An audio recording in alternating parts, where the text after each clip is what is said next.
আল্লাহ পাক রব্বুল আলামিনের দরবারে লক্ষ কোটি শুকরিয়া যে তিনি আপনাকে আমাকে আমাদেরকে একটি দ্বীনি মজলিস এসে বসতে দিয়েছেন। ইসলামের তথা আখিরাতের দিকে এগিয়ে যাওয়া জন্য আমাদের যা করণীয় তা আমাদেরকে শিখতে হবে। ধর্ম না জেনে পালন করা অন্ধের হাতি দেখার মতোই বিষয়। মওজুদা জামানা ধর্ম বোঝা বড় কঠিন, যেমন আল্লাহর নবী, দয়ার নবী, নূর নবী আমাদেরকে বলেছেন।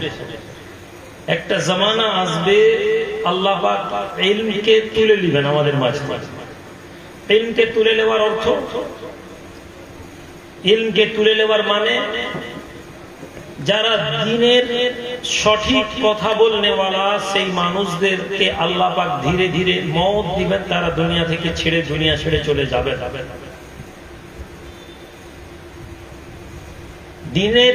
দ্বীনকে তুলে নেওয়ার মানে এই নয় যে সকালবেলা উঠে আলেম ওলামারা ভাববে কোরআন শরীফ পড়া ভুলে যাবে। দ্বীনকে ইলমকে তুলে নেওয়া মানে এমন নয় যে সকালবেলা মাওলানা সাহেব উঠে আর হাদিস পড়তে পারবে না। নবীজি বলছেন দ্বীন উঠে যাবে মানে যারা হাক্কানি আলেম তারা ধীরে ধীরে ধীরে ধীরে দুনিয়া ছেড়ে চলে যাবেন এবং তাদের মৃত্যু হবে, তাদের মওত দিয়ে দেওয়া হবে। ফলে সমাজের মধ্যে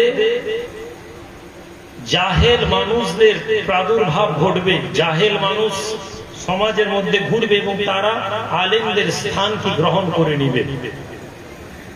জাহেল মানে কোন প্যান্ট শার্ট পরা লোককে জাহেল বলা হয়নি, বরং ওই আলেমদের ব্যাপারে বলা হয়েছে যারা কোরআন তো পড়েছে, হাদিস তো পড়েছে, কিন্তু তার অর্থ না তো নিজেরা বুঝেছে, না তো তারা কাউকে বুঝতে সাহায্য করেছে।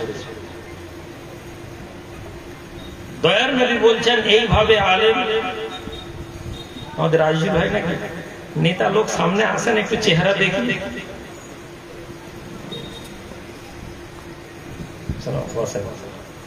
পার্টির লোক কমসে কম সামনে বসে ওয়াজ নসিহত করলে বলতে পারবো পরে দেখেন আপনি আমার বিরুদ্ধে লড়াই করেন। আজিজ ভাইকে ব্যক্তিগতভাবে আমি ভালোবাসি, সবাইকে ভালোবাসি। মোকাবিলা বিরোধিতা সাহাবাদের মধ্যে ছিল, সাহাবারা মোকাবিলা করেননি একে অপরের বিরুদ্ধে। একদিকে আম্মা জান আয়েশা সিদ্দিকাদের নবীর বিবি, অপরদিকে আলী রাদিয়াল্লাহু তাআলা নবীর জামাতা, নবীর ভাই, লড়াই করতে নেমেছেন।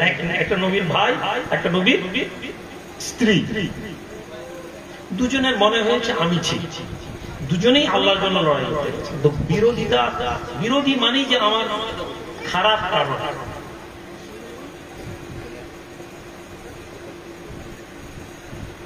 আল্লাহর নবী, দয়ার নবী, নূর নবী বলছেন ইলম উঠে যাবে, জাহেলদের প্রকোপ হবে। জুহুলরা, জাহেলরা সমাজের মধ্যে আসবে। মাথায় টুপি পরা, পাঞ্জাবি পরা, পাগড়ি পরা, জুব্বা পরা, এই জাহেলরা মানুষের কাছে ধর্মের কথা বলবে এবং তারা ফতোয়া দিবে। ফতোয়া কাকে বলে? ফতোয়া হচ্ছে জাজমেন্ট দেওয়া। ইসলামের জাজমেন্ট দেওয়া রাইট কাদের? যারা ইসলামের লকে বুঝেছেন, জ্ঞানকে অর্জন করেছেন, একটি নির্দিষ্ট সময় মাদ্রাসায় পড়েছেন, নির্দিষ্ট সময় ওই মসলার বিষয়ে আলোচনা করেছেন এবং শিক্ষকের কাছ থেকে এই বিষয়ে রায় নিয়েছেন এবং তাকে শুনিয়েছেন এবং পরবর্তীকালে তিনি জাজমেন্ট দেওয়ার স্বীকৃতি পেয়েছেন। তাকে আমরা দেশের ভাষায় মুফতি বলি। নবীজি বলছেন এই আখেরি জামানায় জাহেলরা ফতোয়া দিবে।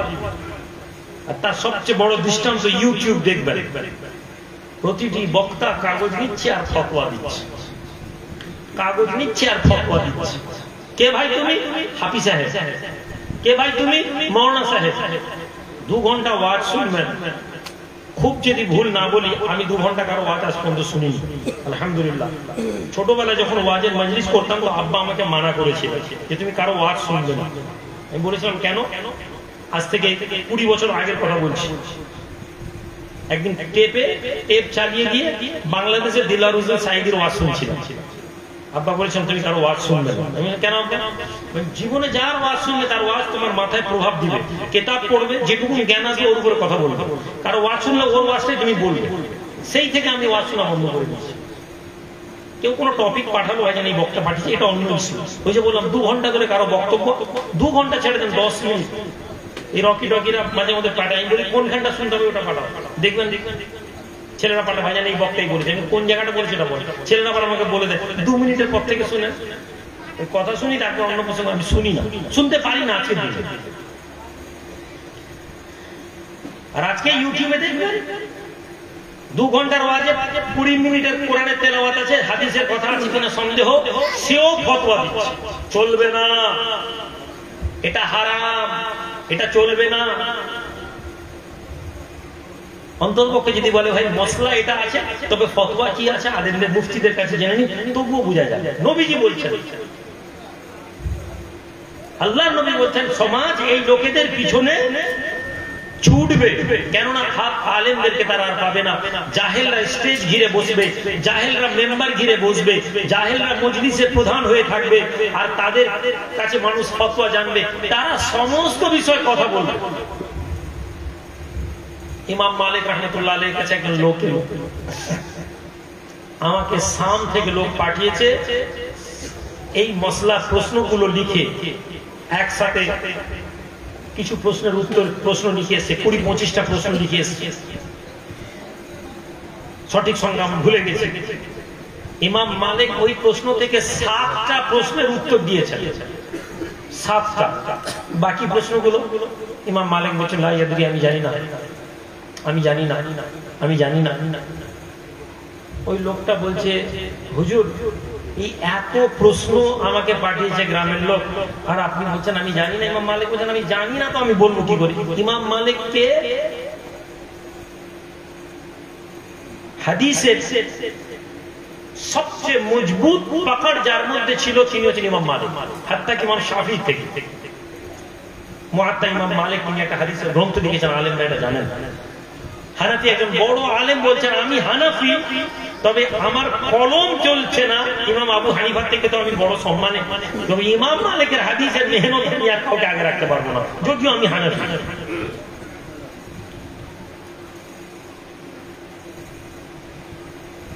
ইমাম মালিক বলছেন আমি জানি না। ইমাম শাফিঈ সাকরেত বলছেন, ইমাম শাফিঈ ইদরিস আশ-শাফিঈকে লোক প্রশ্ন করতো, তিনি বলতেন আমি জানি না, আমি জানি না, আমি জানি না। তারই আমি জানি না শব্দটাকে যদি লিখতো, কিতাবের মতো লিখতো, এটা একটা মোটা বই হয়ে যেত। জীবনে ইনি এতবার আমি জানি না বলেছেন। ইমাম মালিককে একজন লোক এসে প্রশ্ন করেছে, বলছে আমি বাগদাদ থেকে এসেছি, আমাকে লোকেরা পাঠিয়েছে, একটু বলে দিন। উনি বললেন যে আমি গিয়ে বলো আমি জানি না, তো আমার জানা নেই। বলে হুজুর গ্রামের লোক আমাকে পয়সা দিয়ে, রাস্তা খরচা দিয়ে, খাবার দিয়ে আমাকে সফরে পাঠিয়েছে আপনার কাছে ফতোয়া নেওয়ার জন্য। আপনি বলছেন আমি জানি না, আপনি জানি না বললেন কার কাছে যাবো? গ্রামের লোক তো আমাকে চিল্লাবে যে তোমাকে টাকা পয়সা খরচা করে পাঠালাম আর শরীয়তের ফতোয়া জানতে, আর তুমি বলছো জানি না। হুজুর কিছু একটা বলুন, আমি গ্রামের লোককে গিয়ে বলবো। ইমাম মালিক বলছেন তাকে এই বিষয়ে আমার জানা নেই, আমি কি বলবো?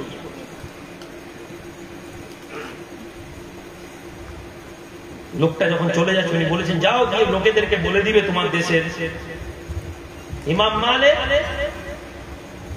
ভুল ব্যাখ্যা করার থেকে ইমাম মালিক চুপ থাকাকে উত্তম মনে করে। জোরে বলুন সুবহানাল্লাহ। এটা হচ্ছে আখেরি কদিম জামানা আলেমদের কথা। আর আখেরি জামানার আলেমদের নবীজি বলছেন তারা সমস্ত বিষয়ে ফতোয়া দিবে এবং মানুষ সেটা গ্রহণ করবে। যুব সমাজ তোমাদেরকে বলছি, যারা ইউটিউব দিয়ে প্রশ্ন মরনা, আরে ভাই 5 লাখ লোক এই বক্তার বক্তব্য দেখেছে, চারটিখানি বড় আলেম, 5 লাখ লোকের ভিউ, 6 লাখ ভিউ। শোনো মিয়া, এই ভিউ দেখে যারা আলেমদের ফতোয়া নাও, নবীজি বলছেন এই আলেমদের যারা ফতোয়া শুনবে, এই আলেমদের যারা ফতোয়া নিবে তারাও ধ্বংস হবে আর এই আলেমরাও ধ্বংস হবে। অপর জায়গায় বলা হয়েছে এই আলেমদেরকে যারা অনুসরণ করবে তারাও জাহান্নামে যাবে আর এই আলেমগুলোও জাহান্নামে যাবে। আলোচনা শুরুতে যেটা বোঝাতে চাইছি, ধর্মকে ধর্মের জায়গা থেকে জানা বড় জরুরি। এবং ধর্ম কি? ধর্মের বিষয় যেটা আমাদের মনে হয়েছে ধর্ম হচ্ছে মসজিদের ভেতরে। ধর্ম কি? ধর্ম হয়েছে মজলিসের ভেতরে। দেখে আসি ধর্ম কি? ধর্ম হচ্ছে তসবির মধ্যে, ধর্ম হচ্ছে টুপির মধ্যে, ধর্ম মনে হয় দাঁড়িয়ে রেখে দেওয়ার নাম ধর্ম ইসলাম। আর ধর্ম আল্লাহ নবীকে যে ধর্ম আপনাকে আমাকে দিয়ে গেছেন সেই ধর্মের মধ্যে দুইটা বৈশিষ্ট্য ছিল। একটা ধর্ম ছিল অন্তর থেকে ভেতর থেকে বিশ্বাস, আরেকটা ধর্ম ছিল আপনার কর্মকাণ্ডের মধ্যে থেকে নিজেকে প্রমাণ করা। অন্তরের মধ্যে বিশ্বাস, আল্লাহ যা বলেছেন সেই কথাকে মানা, আল্লাহ যা বলেছেন সেই কথার উপর আমল করা। দ্বিতীয়, কর্মের মাধ্যমে সেটা প্রমাণ করা। আজকে ধর্মের একটি এমন দিক আপনাদেরকে বলবো যা দিক অনেকেই আপনারা জানেন না। অনেকে হয়তো শুনবেন, অনেকে হয়তো ভাববেন যে এটাও আছে নাকি। আসেন আজকে ধর্মের একটি গুরুত্বপূর্ণ দিক আলোচনা করি যা মুসলমানদের মধ্যে আলোচনা করা বন্ধ করে দেওয়া হয়েছে। উম্মাহ এই আলোচনা, আলেম ওলামা এই আলোচনা করাকে ভয় পান।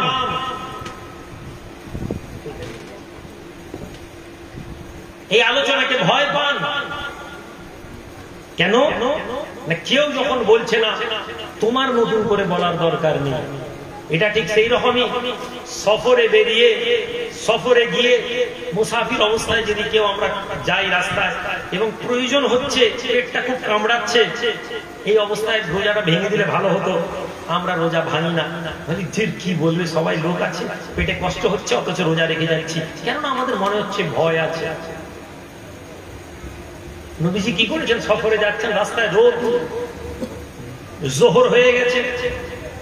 সাহাবারা বলছেন ইয়া রাসূলুল্লাহ বড় কষ্ট, মুসাফির সফরে এত রোদ এত কষ্ট। নবীজি বললেন এক কাজ করো, নামাজ পড়ে জোহরের বলেন একটু পানি নিয়ে এসো বাটিতে করে। পানি আনা হলো, সব সাহাবাদের মধ্যে নবীজি আগে পানি পান করলেন। পানি পান করে বলেন আমি নবী, আমি রাসূল, আমি রোজা ভাঙলাম, তোমরাও রোজা ভেঙে দাও যাদের কষ্ট হচ্ছে। জোরে বলবেন না? সাহাবারা রোজা ভাঙলেন। তাদের মধ্যে কিছু লোক রোজা ভাঙলেন না, কিছু লোক রোজা ভাঙলেন না। কেন? রোজা তো আল্লাহর হুকুম, রোজা তো আল্লাহর হুকুম, আল্লাহর হুকুম, রোজা ভাঙবো কেন? ভাবনাটা ভালো না মন্দ ভাই? এই জোরে বলুন, ভাবনাটা ভালো না মন্দ? ভাবনাটা ভালো। আল্লাহ নবী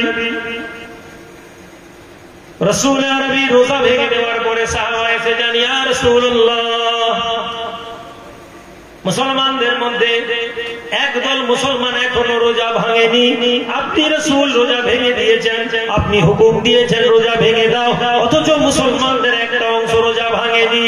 হে যুবক ছেলেরা, রোজা আল্লাহর জন্য রেখেছো, আল্লাহর জন্য রোজা রেখেছিলাম, রাসূল রোজা ভেঙেছেন, আমি রোজা ভাঙিনি। নবী আমাকে সার্টিফিকেট দিচ্ছেন, নবী আমাকে প্রশংসা দিচ্ছেন। হে আমার সাহাবা, ওই লোক যারা আমি রাসূল বলার পরেও রোজা ভাঙেনি, ওই লোকেরা ধ্বংসপ্রাপ্ত, ওরা ধ্বংস হয়ে যাবে, ওরা ধ্বংসপ্রাপ্ত, ওদের রোজার কোনো মূল্য নেই। তাহলে রোজা আল্লাহর জন্য রেখেছেন, আপনি ধ্বংস কেন? কেননা আপনার জ্ঞানে ইসলাম চলবে না, আপনার বিবেকে ইসলাম চলবে না, ইসলাম চলবে নবী যেভাবে বলেছেন এইভাবে। সুবহানাল্লাহ বলবেন না? নবী যদি রোজা রাখতে ভাঙতে বলেন, আমাকে রোজা ভাঙতে হবে। আমার মনে আছে সিদাপুরের সাইফুল হাজি সাহেব একবার সফরে ছিলেন, আব্বা জানো সেখানে আছেন সঙ্গে। হুজুর, আব্বা গেছেন, বলছেন হুজুর একটু নাস্তা করেন। আব্বা বলছেন আমি তো রোজা রেখেছি। হ্যাঁ হুজুর রোজা তো রেখেছেন, কিন্তু এটা তো মুসাফির আছেন, এই জন্যই তো রোজা ভাঙা। আব্বা হাসছেন। তারপর বলেন যদি আপনি রোজা ভাঙতে বলেন তাহলে রোজা ভাঙলাম। তখন উনি বলছেন না না হুজুর থাক, আলেম ওলামাদের কথা, বুজুর্গদের কথা। ওখানে যদি বলেন না না আমি রোজা রাখবো না, আমি রোজা ভাঙবো না, তাহলে ওটা ছিল আত্মহংকার করা, ইলমকে কমজোর করে দেওয়া। নবী সফরে কসর করেছেন। আপনার জানার সাথে আমার এই বিষয়ে প্রায় কথা হয়, আগে হয়। আমি সফরে সুন্নত পড়তাম, আমি আব্বাকে দেখেছি সুন্নত পড়তাম। আমি সফরে সাথীদেরকে আমি সরাসরি বলতে পারতাম, আমি বলতাম আল্লাহ যেখানে নামাজ ছাড় দিয়েছেন সেখানে নামাজ না পড়লেও চলবে। আব্বা হাসতেন, ছেলেদেরকে বলতেন তোমাদের তো দূরে কার নামাজ পড়া, চলে যাও আমরা একটু সুন্নত পড়ি। এটা একটা আদবের, এটা একটা তাকওয়ার ব্যাপার আলাদা। কিন্তু হুকুম আপনি বলবেন এখান থেকে কলকাতা যাবো, সেই আল্লাহ নবীর জামানা 70 কিলোমিটার মানে অনেক, 71 কিলোমিটার মানে অনেক ব্যাপার। এখন এই 1 ঘন্টায় চলে যাবো, এখন দূরে কাজ হবে না, হবে না, চাঁদে কাজ করবে। আপনি যদি 1 মিনিটে 71 কিলোমিটার রাস্তা পার হয়ে যান, এমন যন্ত্র আছে, তবু আপনি মুসাফির। আপনি যদি কলকাতা যাবেন মনে করেন, আর আপনি যদি খান রাস্তায় বসে, তবু আপনি মুসাফির। যদি মুসাফির অবস্থায় আপনার মনে হয় রোজা ভাঙবে, আপনার অনুমতি আছে। সাহাবী নামাজ পড়ছেন দাঁড়িয়েছেন, আল্লাহ নবী ডাক দিয়েছেন, নামাজের মধ্যে দাঁড়িয়ে দাঁড়িয়ে ভাবছেন নামাজ পড়ছে, নামাজ পড়ছে, আল্লাহর নামাজ, নবী ডাক দিচ্ছেন, কি করব? নামাজ কি ছেড়ে দিব না? না ঠিক আছে, নামাজ আল্লাহর জন্য করছি, আল্লাহ নামাজ। নামাজ পড়ে সালাম ফিরালেন, সালাম ফিরিয়ে নবীজির কাছে এসেছেন। নবী বলছেন কি ব্যাপার, কোথায় ছিলেন? ইয়া রাসূলুল্লাহ, নামাজ পড়ছিলাম। নবী আল্লাহর ইবাদত করতে নবী শিখিয়েছেন, আসমান থেকে ফেরেশতা এসে আপনাকে আমাকে শেখায়নি, আসমান থেকে কোরআন এসে আপনি আমার বুকে বসে যায়নি, আসমান থেকে কোরআন নবীর বুকে এসেছে। সেই নবী আল্লাহর ইবাদত করার কথা বলেছেন, আর সেই নবী আল্লাহর ইবাদত করার কথা বলেছেন, আপনি আল্লাহর ইবাদত করবেন। কিন্তু সেই নবী আর কি বলছেন আপনি জানার চেষ্টা করেননি। নবী বলছেন শোনো, তুমি কি জানোনি আল্লাহ কি কথা বলেননি? আল্লাহ এবং তার রাসূল যখন তোমাদেরকে ডাক দেন, যে অবস্থায় ডাক দেন এসো, শোনো তোমাকে যখনই ডাক দিয়েছিলাম নামাজ ছেড়ে রাসূলের ডাক দেওয়ার জবাব দেওয়া উচিত। সুবহানাল্লাহ। সাহাবারা নবীর কথাকে কেমন গুরুত্ব দিয়েছেন, সাহাবারা নবীর কথাকে কেমন ইম্পর্টেন্স দিয়েছেন। বাসর রাত স্বামী স্ত্রী বিয়ে হয়েছে, নতুন ছেলে হানজালা রাদিয়াল্লাহু তাআলা বিয়ে বিবাহ করেছেন, শরীর নাপাক, ফরজ গোসল নিজের উপরে এসে গেছে, এমন সময় ঘরের মধ্যে থেকে আওয়াজ যাচ্ছে রাসূলুল্লাহ জিহাদের জন্য বেরোতে বলেছেন। নবী জেগেছেন, বিবির ঘর ছেড়ে হড়বড় করে বেরোচ্ছে। বিবি বলছে দাঁড়াও দাঁড়াও, তুমি নাপাক আছো, গোসল করো। বলে টাইম নেই, আল্লাহ রাসূল ডেকেছেন, এই অবস্থায় যেতে হবে। আপনার আমার বিবেক কি বলবে? ছি ছি ছি, নাপাক অবস্থায় যাবো? আল্লাহ নবী রাসূলুল্লাহর ডাকে জিহাদে বলতে যান, জিহাদ ওই জিহাদ তুজাহিদুনা ফি সাবিলিল্লাহি বিআমওয়ালিকুম ওয়া আনফুসিকুম যালিকুম খায়রুল লাকুম ইন কুনতুম তা'লামুন। হে বিশ্ববাসীরা, আল্লাহর রাস্তায় তোমরা লড়াই করো তোমাদের সম্পদ দিয়ে, তুজাহিদুনা ফি সাবিলিল্লাহি বিআমওয়ালিকুম, টাকা পয়সা দিয়ে, ওয়া আনফুসিকুম, নিজেদের জান দিয়ে, নিজেদেরকে জীবনকে আল্লাহর রাস্তায় কুরবান করে দাও। যালিকুম খায়রুল লাকুম ইন কুনতুম তা'লামুন। এর মধ্যে উত্তম আছে, এর মধ্যে খায়ের আছে যদি তোমরা জানতে। লড়াই করেছেন, জান প্রাণ দিয়ে লড়াই করেছেন, শহীদ হয়ে গেছেন। বিবি আর লজ্জা রাখতে পারেননি, শহীদ হয়ে গেছে, নাপাক শরীরে কবরে যাবে, ও নাপাক শরীরে এটা তো মানা যায় না। লাজ লজ্জার মাথা ঢেকে দিয়ে নবীর কাছে ছুটেছেন, ইয়া রাসূলুল্লাহ আমার স্বামীর জানাজা পড়াবেন না কেন? ইয়া রাসূলুল্লাহ ও আপনার কথাতে এমন মত্ত ছিল, আপনার কথাতে এমন ছিল যে ওর শরীর জুনুবি অবস্থায়, নাপাক অবস্থায় ও ছুটে এসেছে, এসে শহীদ হয়েছে। ইয়া রাসূলুল্লাহ জানাজা পড়ানোর আগে ওকে আপনি গোসল করিয়ে দেন, পাক গোসলটাও করে যান। হাদিসের কিতাবের মধ্যে এসেছে আল্লাহ রাসূল বলছেন ওকে পাক গোসল করানোর দরকার নেই। শুনে নাও, আল্লাহর ফেরেশতারা ওকে গোসল করাচ্ছে। সুবহানাল্লাহ। সাহাবা বলেন আমরা দিনে আল্লাহর নবী অমুক জায়গায় আমার ওই সাহাবী আছে, আনজালা দিকে তোমরা দেখে নাও। সাহাবা বলেন আমরা রাসূলুল্লাহর কথা মোতাবেক একটি পাহাড়ের সামনে, একটি পাহাড়ের মাঝে দেখতে পেলাম রাসূলুল্লাহ সাহাবী শুয়ে আছেন এবং তাকে যেন কেউ গোসল করিয়ে দিয়েছে, শরীর থেকে পানি টপ টপ করে বইছে। কেউ ছিল না, কিন্তু তাকে যেন কেউ গোসল করিয়ে দিয়ে চলে গেছে। সম্মানিত মুসলিম ভাইরা, আসেন এবার আমি আপনাকে মূল কথা, এই কথা কেন বললাম? এই কথাগুলো এই জন্য বললাম যে রাসূলের কথার ভ্যালু নবীর কথার গুরুত্ব। নামাজ পড়বেন, রোজা রাখবেন, কিন্তু রাসূলুল্লাহর কথাকে বিরুদ্ধে আপনার জীবন যাবে, ওই নামাজ কোনো কাজে আসবে না, ওই রোজা কোনো কাজে আসবে না। আপনি নামাজকে ঈমান বানিয়েছেন, সাহাবা নামাজকে ঈমান বানান। আজ ঈমানের একটা অংশ দিকে আপনাদেরকে শোনাবো, যে কারণে আপনারা হয়তো এটা ভাববেন যে এটা আমার কি কথা, কিন্তু এই কথা আপনি জানেননি। একথা শোনার জন্য আপনার মনে হতে পারে আরে এটা তো শিয়া হয়ে গেল না। তিরমিজি বলে একটা হাদিসের কিতাব আছে, আলেম ওলামা যারা আছেন, বাব মানাকিবুল আলী বলে একটা মানাকিব ইমাম তিরমিজি রাহমাতুল্লাহ আলাইহি লিখেছেন, আলীর অধ্যায় লিখেছেন। সুন্নি জামাত শিয়া জামাত করছো, তুমি সুন্নি বলতে কি বুঝো?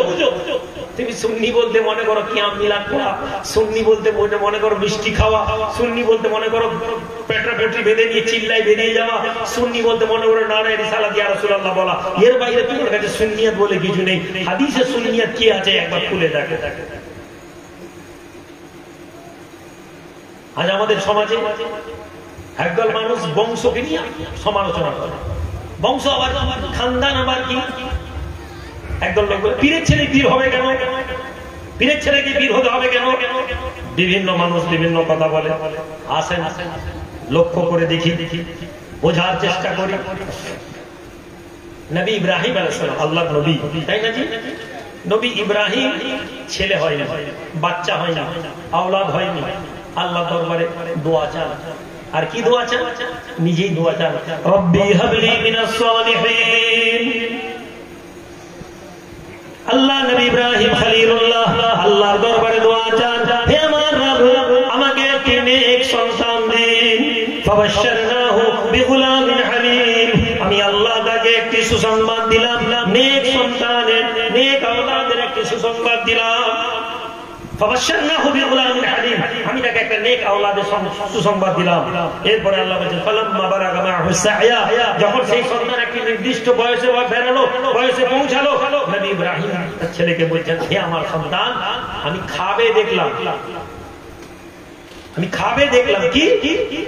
স্বপ্নে দেখলাম আমি তোমাকে জবাহ করছি, জবাই করছি। আন্নী আযবাহুকা ফানজুর মাযা তারা, তুমি বলো এই বিষয়ে তোমার কি অভিমত আছে? قال يا أبت افعل ما تؤمر ستجدني إن شاء الله من الصابرين। হে আমার বাবা, আপনাকে যা হুকুম দেওয়া হয়েছে আপনি ওইটা করুন, আর আপনি আমাকে পাবেন, আপনি আমাকে দেখবেন। সাতাজিদুনি, আপনি আমাকে পাবেন ইনশাআল্লাহ, যদি আল্লাহ চান, সাবিরিন, সবরকারীদের মধ্যে। সন্তান হয়নি, সন্তান হয়েছে, খানদান নেকে আল্লাহ বলছেন জবাই করো, ওকে আমার রাস্তায় জবাই করো। বাপ জবাই করার জন্য ছেলেকে আবার জিজ্ঞেস করছেন, বাবা তোকে জবাই করার হুকুম পেয়েছি, কি হবে? ছেলে বলল, বাবা তোমাকে জবাই করে দেবো, তুমি আমাকে জবাই করবে। আমাদের সমাজের ছেলে বাপ যদি কথা বলে, বলবে তোমাকে জবাই করে দেবে। মা বলে তো বাপের গলায় ছুরি চালিয়ে দিতে বলবো। কিন্তু কোরআন আমাদেরকে শিখাচ্ছে, নবীর ছেলেকে নবী জবাই করছেন, জবাই করতে গেলেন, আল্লাহ সরিয়ে দিলেন। আল্লাহ পাক বলছেন যে আমি এইভাবে ইনশাআল্লাহু মিনাস সাবিরিন, আমি এইভাবে সবরকারীর মধ্যে পাবেন। আল্লাহ বলছেন এইভাবে আমি নাজাত দিই, নাজিল মুহসিনিন, মুহসিনদেরকে আমি পরীক্ষা করি আর তাদেরকে নাজাত পার করি, তাদের জন্য ইব্রাহিম নবী। এরপরে আল্লাহ পাক আবার বলেন ফাবাশশারনাহু বিইসহাক, আমি নবী তাকে আবার সুসংবাদ দিলাম নবী ইসহাকে। নবী ছিলেন সালেহদের মধ্যে একজন নবী, এক বাপের দুই ছেলে, দুজন নবী। সুবহানাল্লাহ বলবেন না? যুবক ছেলে যারা ইন্টারনেট অ্যাক্সেস করেন বেশি, তাদেরকে বলছি পীরের ছেলে পীর হবে কেন? এই জবাব তো, প্রশ্নটা তো একেবারে অবান্তর প্রশ্ন। এই প্রশ্ন থেকে বড় অবান্তর প্রশ্ন না, পীরের ছেলে পীর হবে, পীরের বাইরেও পীর হবে, পীরের ছেলে পীর হওয়ার সম্ভাবনা প্রবল। কেননা যদি অরিজিনাল পীর, ধান্দাবাজের কথা বলছি না, কেননা নবীর ছেলে নবী হয়েছে। ইসহাক নবীর বংশের রুটকে দেখবেন, ইসহাক নবীর বংশ থেকেই পৃথিবীতে সেমেটিক রিলিজিয়ন যাকে বলা হয়, সেমেটিক রিলিজিয়ন যাকে বলা হয়, খ্রিস্টান, ইহুদি এবং নাসারা, এই তিনটা যে ধর্ম আছে, এই তিনটা ধর্ম তিনটা ধর্ম, তিনটা ধর্মের মাথা একই নবীর খানদান থেকে এসেছে। জোরে পৃথিবীতে মেন ধর্ম একই নবীর বংশের ছেলেরা। আমরা বলছি পীরের বংশে গিয়ে অবশ্যই আপনি হবেন পীর, পীরত্বতার নবুয়ত নাউজুবিল্লাহ। পীরের ছেলে যদি হাকিকাতে পীর হয়, এর সবচেয়ে বড় দলিল কোরআন, এর সবচেয়ে বড় দলিল পৃথিবীতে ধর্ম আছে। আপনি দেখাতে পারবেন না একটা ধর্ম আছে যে ধর্মের বাইরে কোনো নবী ছিল না, কেউ ছিল না, হঠাৎ সে একা নবী হয়ে গেছেন এবং তার ধর্মকে আল্লাহ মাশহুর করেছে। প্রতিটি জনপদে আল্লাহ নবী দিয়েছে, সে জনপদ মিলিয়ে গেছে, সে নবীর নাম মিলিয়ে গেছে। কিন্তু যে ধর্মকে আল্লাহ প্রতিষ্ঠিত রেখেছেন পৃথিবীর বুকে, যে ধর্ম পৃথিবীর মধ্যে সবচেয়ে বড়, সেই ধর্ম একই বংশ থেকে এসেছে। সুবহানাল্লাহ। আমি কেন এই কথা বলছি আর একটু পরে আপনি বুঝবেন। পীরেদের অ্যাডভার্টাইজ করছি না, কিন্তু যারা পীরেদের বিরুদ্ধে বলেন আমি তাদের বিরুদ্ধে বলছি। আল্লাহ নবী, দয়ার নবী, নূর নবী, রাসূল আরবী নবী ইসমাঈলের বংশ থেকে যাও, অপরদিকে ইসহাকের বংশ থেকে, নবী ইসহাক আলাইহিস সালামের খানদান থেকে অন্য নবী, খ্রিস্টান এবং ইহুদিরা এক ধর্ম থেকে বেরিয়ে এসেছেন। তাহলে বংশ পরম্পরা কি কোরআন এলাও করছে না, করেনি? গুরুত্ব দিচ্ছে না, দেয়নি? এবার আসুন বর্তমান মৌজুদা জামানায় আমরা বংশকে গুরুত্ব দিব, খানদানকে গুরুত্ব। এই চেয়ারটা একটু বসতে আনকমফোর্ট ফিল করছে।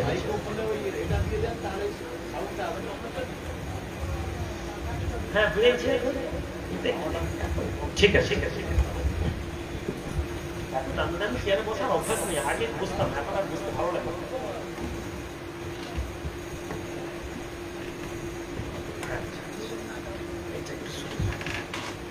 এবার দরুদ শরীফ, আল্লাহুম্মা সাল্লি আলা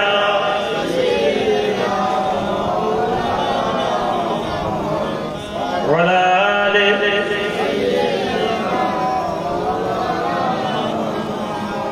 আমার সম্মানিত হাজির, খানদান বংশ কি?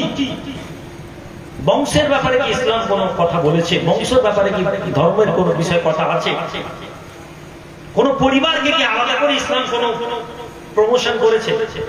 আসেন দেখি কোরআনুল কারীমকে একটু দেখি। আল্লাহর কোরআনে একটি আয়াত আছে, হাফেজে কোরআন। ঠিক আছে, ঠিক আছে। আল্লাহর কোরআন বলে, ইন্নামা ইউরিদুল্লাহু লিইউযহিবা আনকুমুর রিজসা আহলে বাইতি তাহহীরুকুম তাতহীরা।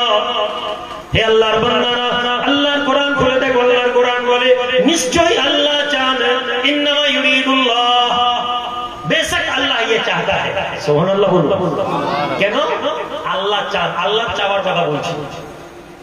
আল্লাহ কোরআনে কথা বলেননি নিশ্চয়ই আল্লাহ চান তোমরা সম্পদ অর্জন করো, এই কথা বলেন। আল্লাহ কথা বলেননি নিশ্চয়ই আল্লাহ চান, এই কথা বলেন। ফরজ আল্লাহ বলেন আকিমুস সালাত, নামাজ কায়েম করো, অর্ডার দিচ্ছেন আল্লাহ। আতিউজ যাকাত, যাকাত অর্ডার দিচ্ছেন আল্লাহ, এটা আল্লাহর অর্ডার, হুকুম। আর একটা আল্লাহর চাওয়া।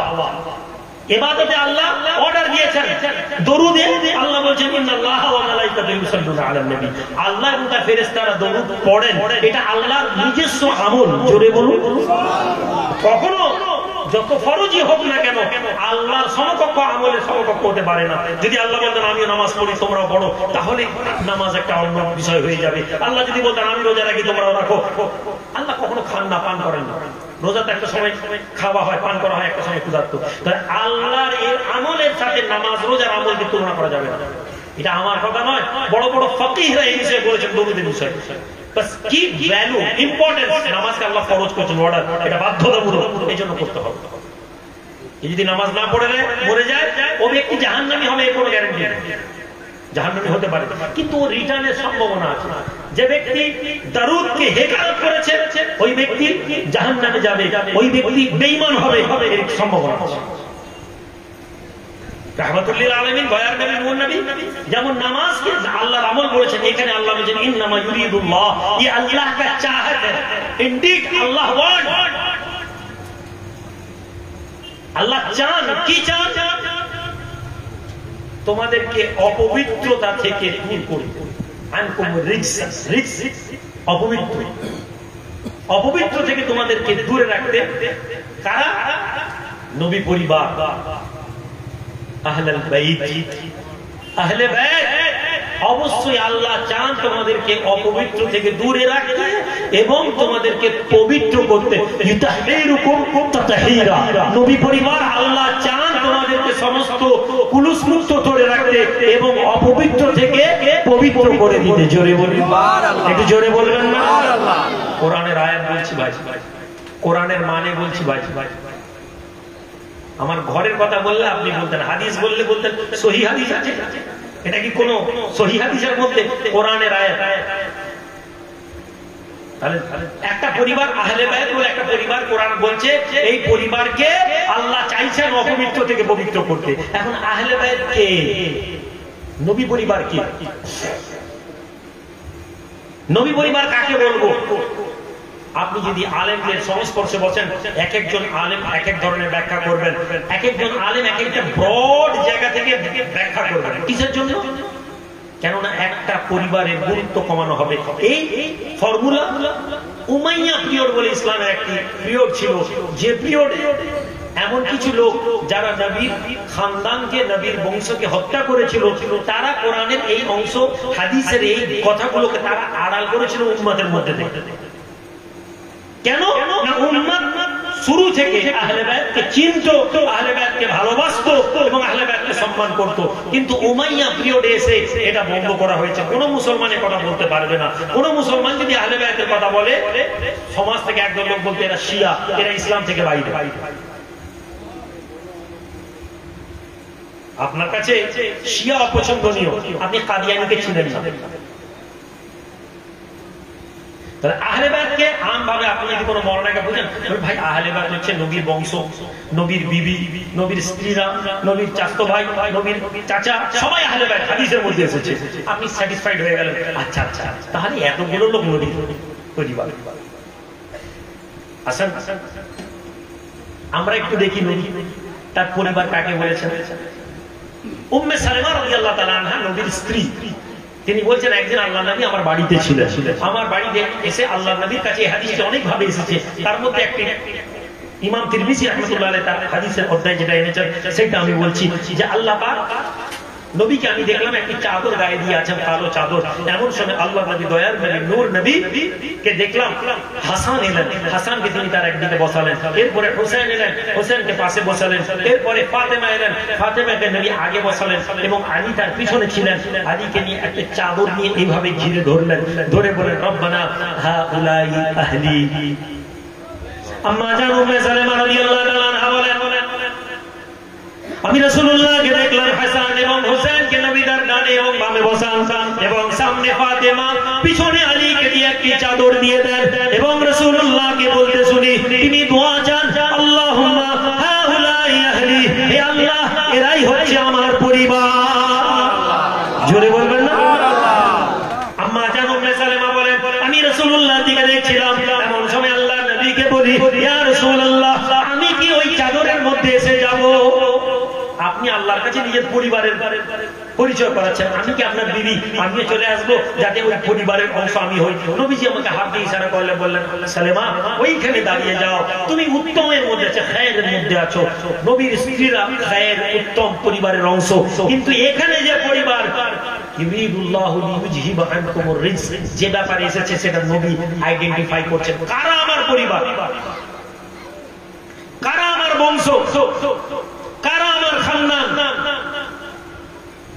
চলে আসি আবার হাদিসে, চলে আসি আবার হাদিসে। হযরত মুয়াবিয়া ইমাম তিরমিজি মানাকিবুল আলীতে আছে, ইমাম তিরমিজি এই হাদিস এনেছেন। আপনি বলছেন হাদিস ছাড়া কিছু মানবো না, বুখারী ছাড়া কিছু মানবো না, মুসলিম ছাড়া মানবো না, কোরআন হাদিস মানবো। যুবক যখন তোমার কাছে কোরআন হাদিস ফেলে দেওয়া হচ্ছে, মক্কার মুনাফিকরা এবং ইহুদিরা নবীকে বলতো মুজিজা দেখান, মেনে নিব। যেই মক্কার নবীর মুজিজা হলো তার মুখ ফিরিয়ে দিত। আল্লাহ নবীকে এই বিষয়ে উদাহরণ দিয়েছেন। আল্লাহ পাক নবী বলেন ওরা মানবে না সত্য।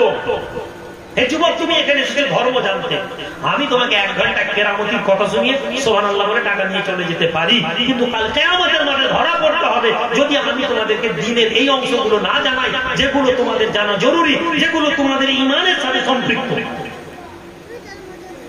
আপনি বলছেন কি বলছেন ভাইজান? নবী পরিবারকে জানা আমার ঈমানের অংশ। জি আমি হাদিস দিয়ে আপনাদেরকে বলে দিয়ে যাব, দারাস করুন, মজলিস করছেন, আমাকে দাওয়াত দেবেন না, আমি বারবার বলছি মসজিদে আমাকে দাওয়াত দিবেন, আমি মসজিদে বসবো, আমি কিতাব নিয়ে আপনাদের কাছে বসে আলোচনা করব। এই মজলিস অনেক ভালো কিছু দেয়, কিন্তু আমাদের যেখান থেকে বুনিয়াদ ছিল ধর্ম জানার যে জায়গা, মসজিদ এবং খানকাগুলো আমরা বন্ধ করেছি।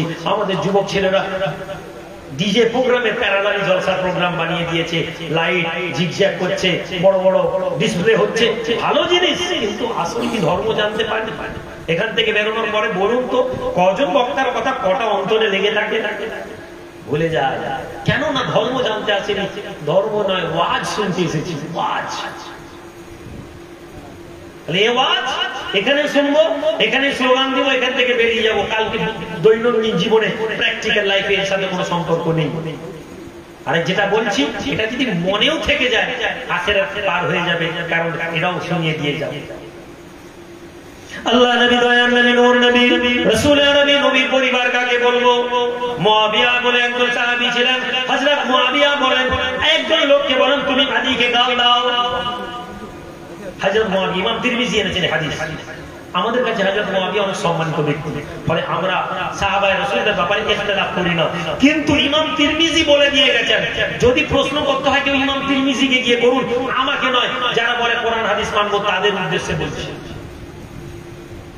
যদি আদব করা দরকার ছিল, হযরত মুআবিয়াকে আমার থেকে বেশি ইমাম তিরমিজি জানতেন,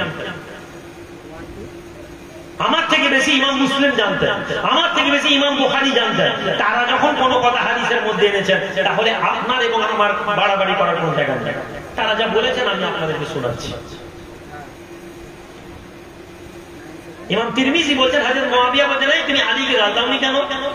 ওই সাহাবী বলছেন আমি আলীর ব্যাপারে রাসূলুল্লাহর মুখ থেকে যা শুনেছি, যে কথা শুনেছি, এরপরে আমি আলীকে গাল দিতে পারবো না। তার মধ্যে 3 নম্বর কথাটা এই আহলে বাইত রিলেটেড। 3 নম্বর কথাটা যখন ইহুদিরা রাসূলুল্লাহকে মানতে চাইল না, খ্রিস্টানরা বলল যে আমরা তুমি নবী না, তুমি মুহাম্মদ রাসূলুল্লাহ আখেরি নবী না। নবী বললেন আল্লাহ এদেরকে কিছু একটা ফয়সালা করে দিন, এরা মানতে চায় না। আল্লাহ বারবার নবী আপনি ডাক দিন, লাদু আবনাউনা ওয়া তোমরা ডাক দাও, আমি ডাক দিচ্ছি আপনাওনা ও আবনাউকুম, আমার ছেলেদেরকে এবং তোমরা তোমাদের ছেলেদের, নিসাউনা ও নিসাউকুম, তোমরা তোমাদের মেয়েদেরকে ডাক, আমি আমার মেয়েদেরকে ডাকি, তুমি তোমার মেয়েদেরকে ডাকো। আল্লাহ কোরআনে বলেন ডাক দাও। হে নবী আপনি বলুন যে আমি আমার ছেলেদেরকে আনছি, তুমি তোমার ছেলেদেরকে আনো। বিরোধী পক্ষ নাসারাদের জন্য উদ্দেশ্যে করে বলা, ইহুদিরা যারা এই চক্রান্ত করেছিল তাদের উদ্দেশ্যে বলা যে তোমরা তোমাদের ছেলেদেরকে নিয়ে আসো, আমি রাসূলুল্লাহ আমি আমার ছেলেদেরকে আনছি, তোমরা তোমাদের মেয়েদেরকে আনো, আমি রাসূলুল্লাহ আমি আমার মেয়েদেরকে আনছি, এবং মাঠে দাঁড়িয়ে মুবাহিলা হোক, বলি আল্লাহর দরবারে যে ভুল সে ধ্বংস হোক। সাহাবারা সবাই মদিনায় হাজির। নবীর ছেলেকে আনা, নবীর মেয়ে, নবীর পরিবার, নবীর নিসাউনা ও নিসাউকুম, কে নবীর নিসা? নবীর মেয়েকে, ওখানে নবীর বিবি ছিলেন, নবীর স্ত্রীরা ছিলেন। মদিনার মানুষের কাছে পিকচার ক্লিয়ার হচ্ছে। সাহাবী বলছেন আমরা দেখলাম রাসূলুল্লাহ যখন বাইরে বেরোলেন, সঙ্গে দুটো ছেলে, একদিকে হাসান এবং একদিকে হোসেন, সামনে তার মেয়ে ফাতেমা এবং পিছনে আলী। হাঁটতে হাঁটতে রাসূলুল্লাহ ফাঁকা মাঠে এসে দাঁড়ালেন, এবং আমরা দেখলাম আল্লাহর নবী হাত তুলে বলছেন আল্লাহুম্মা রাব্বানা হাউলাই আহলি, হে আমার রব এরাই আমার পরিবার। জোরে বলুন সুবহানাল্লাহ। আলী হাসান হোসেন আমার ঘরের ছেলে, ফাতেমা আমার ঘরের মেয়ে। কোরআনের কথা এবং কোরআনের কথার অর্ডারে নবী আমল করছেন। আপনি বলছেন যে আরে ভাই এটা তো শিয়াদের কথা, এদিকে ইমাম তিরমিজি এই কথাগুলো লিখে দিয়ে গেছেন। আল্লাহ নবী, দয়ার নবী, নূর নবী, রাসূলের নবী আমাদেরকে বলে দিয়ে গেছেন নবী পরিবারের প্রতি মহব্বত রাখতে। আজকে যারা আমরা এখানে বসেছি আমাদের জন্য বাধ্যতামূলক নবী পরিবারের সাথে সম্পর্ক রাখা। এখন নিজেকে প্রশ্ন করুন হাত তুলে যে কজন মানুষ আমরা নবী পরিবারের সাথে সম্পর্ক রেখেছি। না না, আমি রুহুল আমিনের সাথে রাখতে বলছি না, এরকম ভাবার দরকার নেই। আমি এত বড় মানুষও নয়, আর আপনার এত সৌভাগ্য নয় যে আমার সাথে শুধু সম্পর্ক রাখবো না। আমি এই প্রশ্ন করছি যে প্রত্যেক উম্মতের জীবনে একটি নবী পরিবারের সাথে সম্পর্ক থাকা দরকার। এই কথা কি আপনি আমি জানতাম? আপনি আমি জানি? আপনি কি জানেন? কে কেন রাখতে হবে? আল্লাহর কোরআন খুলে দেখুন, আপনি কোরআন থেকে 100টা আয়াত বার করছেন নামাজের, 100টা আয়াত বার করছেন যাকাতের, কোরআনের মধ্যে থেকে জিহাদের আয়াত বার করছেন, কোরআনের মধ্যে থেকে দানের আয়াত বার করছেন। আপনি কোরআনের এই আয়াত পড়ছেন, আপনি সারা জীবন 50 বছর হয়ে গেছে, এখন আপনাকে এই আয়াতের মানে কেউ আপনাকে বলে দেয়। আর যে পড়েছে সে চুপ। আমি আমার মাদ্রাসা শিক্ষক দাওরা হাদিসের মাদ্রাসা কাঞ্চনপুর, আপনারা জানেন কাঞ্চনপুর মাদ্রাসা জানেন তো নাকি? কাঞ্চনপুর মুস্তাফা মাদানী কাঞ্চনপুর দাওরা হাদিসের মাদ্রাসা আপনাদের ছেলেদেরকে দিবেন। আপনারা জানেন না যে পূর্ব মেদিনীপুর ছেড়ে দিয়ে পশ্চিমবঙ্গের মধ্যে এই মাদ্রাসার স্ট্যান্ডার্ড কি? এই মাদ্রাসাকে এত অপপ্রচারের মধ্যে রেখেছে একদম মানুষ সমাজের লোক। কিসের জন্য? তারা জানে যে এই মাদ্রাসাগুলো হচ্ছে এমন ছেলে, এই আপনাদের মাদ্রাসার ছাত্র মসজিদের কথা বললে, ওয়াজে শুনলে আপনারা বুঝবেন, খালি কান ফাটিয়ে ওয়াজ করার নাম ছাত্র তৈরি করা নয়। ছাত্র তৈরি করার মানে হচ্ছে ওকে ইলম দিয়ে তাকে সমাজের মধ্যে তৈরি করে দেওয়া। আমি জানি না আমি কতটা সফল হয়েছি, কিন্তু সমাজের লোক এটা বলবে। আজ পূর্ব মেদিনীপুর জেলায় একটা বৃহত্তর অংশের মসজিদের ইমামগুলো কাঞ্চনপুর মুস্তাফা মাদানী কাঞ্চনপুরের ছাত্র। আজকে পূর্ব মেদিনীপুর জেলায় 8টা মাদ্রাসা, এই 8টা মাদ্রাসা শিক্ষকদের ম্যাক্সিমাম কাঞ্চনপুর মাদ্রাসা ছাত্র। সুবহানাল্লাহ বলবেন না? ছেলেকে দেন ইংরেজি পড়াচ্ছেন, ডাক্তার বানাবেন, ইঞ্জিনিয়ার বানাবেন, মাধ্যমিক উচ্চ মাধ্যমিক সায়েন্স নিয়ে কলেজে পড়তে গিয়ে গাঁজা ডান্ডে বসে বসে অর্ধেক খেয়ে লোন করে ছেলেকে কলেজ পড়াবেন, বিসিরায় গিয়ে বসে বসে গাঁজা ডান্ডে আর মেয়ের সাথে গল্প করবে আপনার ছেলে। 3টা ছেলে 3টাকে স্কুলে পাঠিয়েছেন, 3টা এই জায়গায় পৌঁছেছে। একটা ছেলেকে মাদ্রাসায় পাঠাননি, মনে হয়েছে মাদ্রাসায় হবে কি হবে। একটা ছেলেকে আশেপাশে দেখান তো মাদ্রাসায় পড়েছে আর ওই ছেলের অবস্থা খুব খারাপ, সংসারে অশান্তি, খেতে পাই না। পরিসংখ্যান চালান তো, মাদ্রাসায় পড়েছে, আলেম হয়েছে, আর তারপরে তার বউ ছেড়ে দিয়ে পালিয়ে গেছে। 100টা মাদ্রাসার মধ্যে 20টা এরকম ঘটনা ঘটেছে। এক একটা ঘটতেই পারে না। আপনার সমাজে আপনি চোখগুলো, ছেলে বড় চাকরি করে, পুলিশের চাকরি করে, বউ পালিয়ে গেছে, বড় ডাক্তার, বউ পালিয়ে গেছে, বড় ইঞ্জিনিয়ার, বউ পালিয়ে গেছে। চোখে দেখা না। আপনি কেন ইসলামের দিকে আকৃষ্ট নন? আপনার ধর্মটা আপনার মনে হয়েছে যে না না আমার ধর্ম মানে আমি মসজিদে টুপি পরে বুড়ো হয়ে যাবো, আর 60 বছর পরে আর কোনো কাজ নেই, মাথায় টুপি রেখে দাঁড়িয়ে রেখে মসজিদে গিয়ে তসবিহ গুনছি, হাজি সাহেব আপনি কি বড় হাজি। আর জীবনের বিগত 20 বছর থেকে নিয়ে 60 বছর, ওই 40 বছরে যে গোটা গ্রামকে সমাজকে জ্বালিয়ে পুড়িয়ে খাক করে দিয়েছে, ও মনে করছে বলে গেল সঙ্গে সঙ্গে সব আল্লাহ বলে যাচ্ছে। আল্লাহ চাইলে দিতে পারে। ওই সময় যদি আপনার ওই প্রতিবেশী দাঁড়িয়ে বলে আল্লাহ এই আমার বেরোনোর রাস্তা বন্ধ করে দিয়েছিল, আপনি নিশ্চিত থাকুন আপনার নামাজ আপনার ওটা কাজে আসবে, হাদিসের মধ্যে আসবে। আমার কথা বলছি না, আপনি অনেক নামাজি লোক, আপনার ঘরে আপনার মা খালি বলবে আল্লাহ আমাকে কষ্ট দিয়েছিল, আমি ওর মা আমাকে আঘাত দিয়েছিল, আল্লাহ আমি তো মাফ করিনি। খোদার কসম আপনার মায়ের হিসাব বরাবর না করে আপনি জান্নাতে যেতে পারবেন না, আপনার ইবাদত আপনাকে সাহায্য করবে না। এমন অসংখ্য হাদিস আছে যেখানে জেনাকারী জান্নাতে চলে যাবে, ব্যভিচারী জান্নাতে চলে যাবে, মদখোর জান্নাতে চলে যাবে, কিন্তু তাদের কাছে কিছু এক্সট্রা আমল ছিল, এক্সট্রা অর্ডিনারি অ্যাক্টিভিটিস ছিল। যে এক্সট্রা অর্ডিনারি অ্যাক্টিভিটিস গুলোর মধ্যে এই অ্যাক্টিভিটিস আপনাদেরকে বলছি। নবী পরিবার সম্পর্ক রাখতে হবে কিসের জন্য? আল্লাহর কোরআন বলে কুল্লা আসালুকুম, হে পৃথিবীর লোকেরা আল্লাহ পাক বলেন হে নবী আপনি বলুন কুল্লা আসালুকুম আজরান আলাইহা ইল্লা মুআদ্দাদ বিল কুরবা, হে বিশ্বের লোকেরা আমি রাসূলুল্লাহ তোমাদের কাছে কিছু চাই না। ভাইজান আপনি বলবেন আমি কোন হাদিসের কথা বলছি না, না আমি কোরআনের কথা বলছি। আর কোরআনের মধ্যে আল্লাহ বলছেন হে নবী আপনি বলুন, তাকে বলবেন ওই বিশ্বাসীদেরকে বলুন যারা বলে আমরা নবী মুহাম্মদ আপনাকে মেনে নিয়েছি, যারা বলে না রাদিতু বিল্লাহি রাব্বা ওয়া বিল ইসলামি দীনা ওয়া বি মুহাম্মদ নাবিয়্যুন ওয়া রাসূলা, যারা বলতে থাকে আমরা ইসলাম মেনে নিয়েছি, যারা বলতে থাকে আমরা আল্লাহকে নবী বলে আল্লাহকে আমরা আল্লাহর দ্বীনকে মেনে নিয়েছি এবং আমরা মেনে নিয়েছি মুহাম্মদ আমাদের রাসূল, ওই লোকেদেরকে আপনি শুনিয়ে দিন, ওই বিশ্বাসীদেরকে শুনিয়ে দিন যারা মসজিদে গিয়ে বলে আমি আল্লাহকে মেনে নিলাম, যারা নবী মুহাম্মদ নামাজের মধ্যে দাঁড়িয়ে বলে আল্লাহুম্মা সাল্লি আলা মুহাম্মদ ওয়া আলা আলি মুহাম্মদ, যারা বলতে থাকে আল্লাহ নবীর উপরে সালামত এবং মুহাম্মাদের সন্তানদের উপরে সালাম, জোরে বলুন।